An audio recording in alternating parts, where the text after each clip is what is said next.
So, today, everybody, we are going to be interviewing either our newest or one of our newest youth ambassadors, Emily Hunter. I'm so excited that she's here today and that she agreed to be interviewed.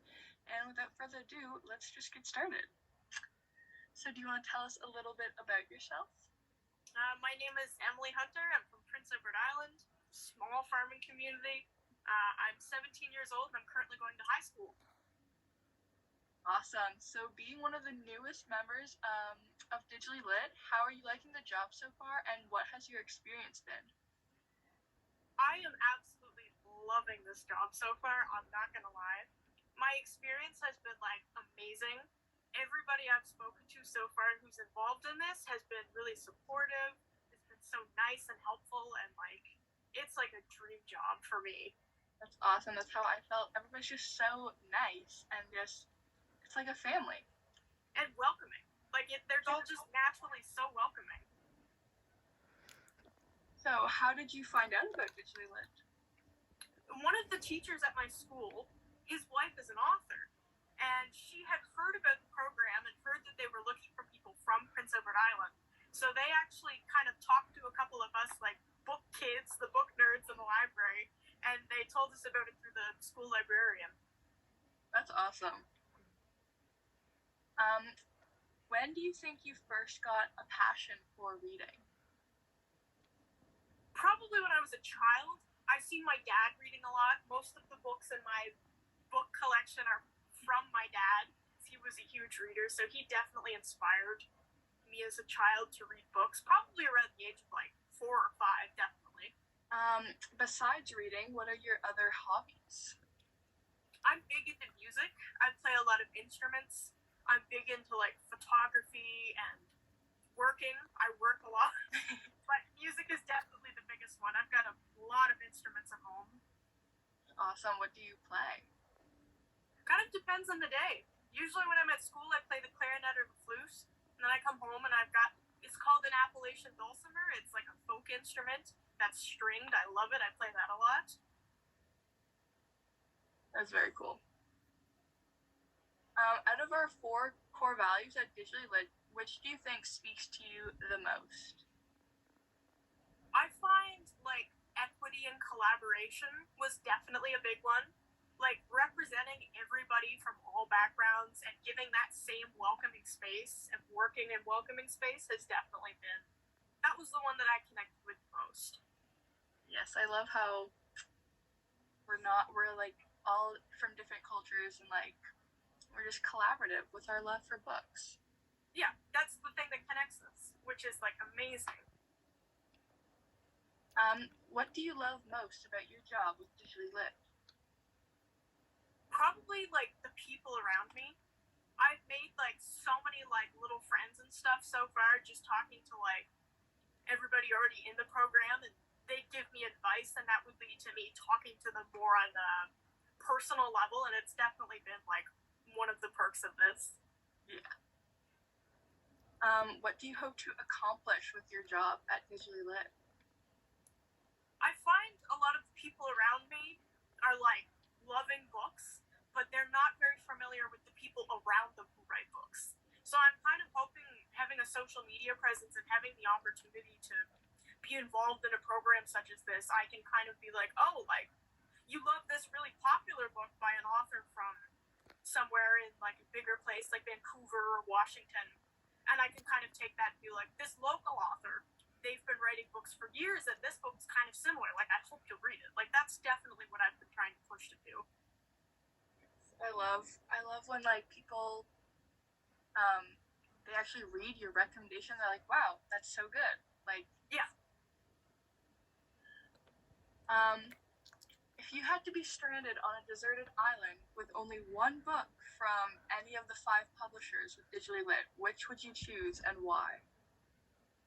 I'm going to go with, so I seen a review that Oliver wrote on the vernacular strain in Newfoundland poetry, and I love Newfoundland as an accent and how they kind of use different words and different slang words, and I think I would take that just to kind of get more versed in the culture. I've never read that book before, but just based off of what Oliver wrote, I plan on reading it at some point. Yes. His review was so good. I need to read that. Yeah, absolutely. What books do you have on your TBR?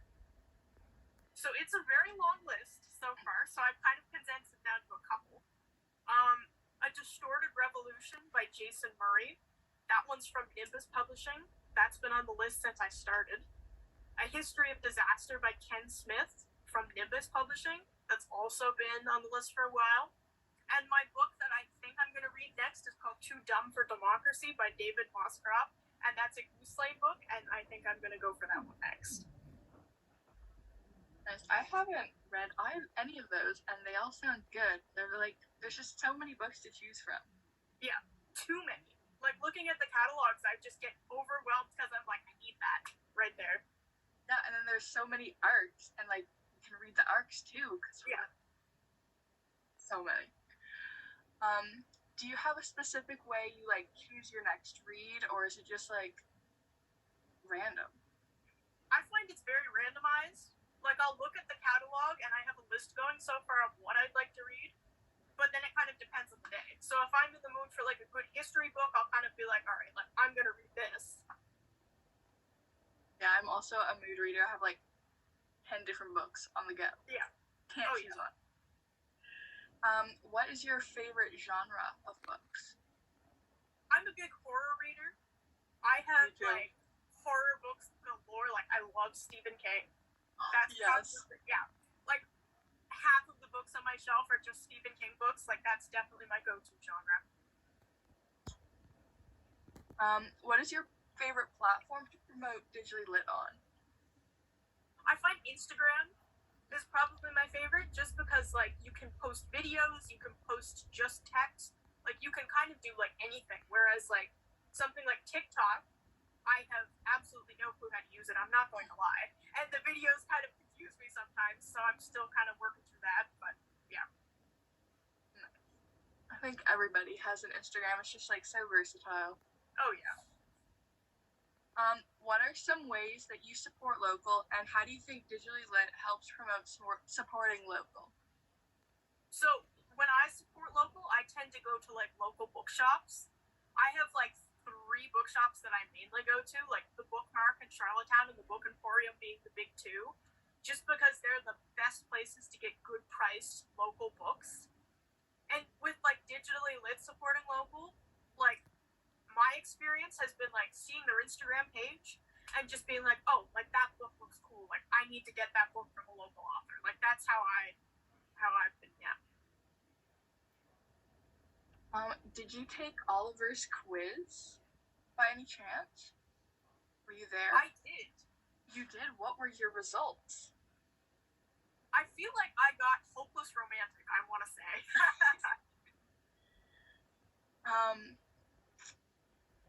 Do you have any book recommendations? I do.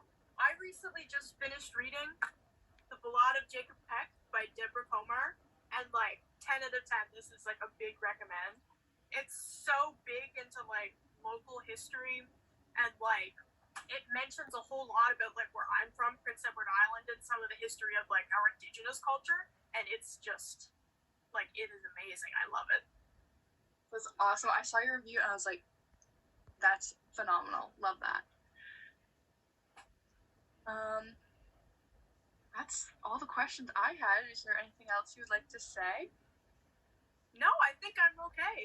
Thank you for interviewing me. This has been a lovely experience. Thank you for getting interviewed. And that was the end of the video. I hope you really enjoyed today's interview. It was so fun to film. Thank you so much to Emily for agreeing to be interviewed. All her socials will be down in the description box, and like always, make sure to like, subscribe, and comment down below video suggestions so that I can post what you guys enjoy. Bye!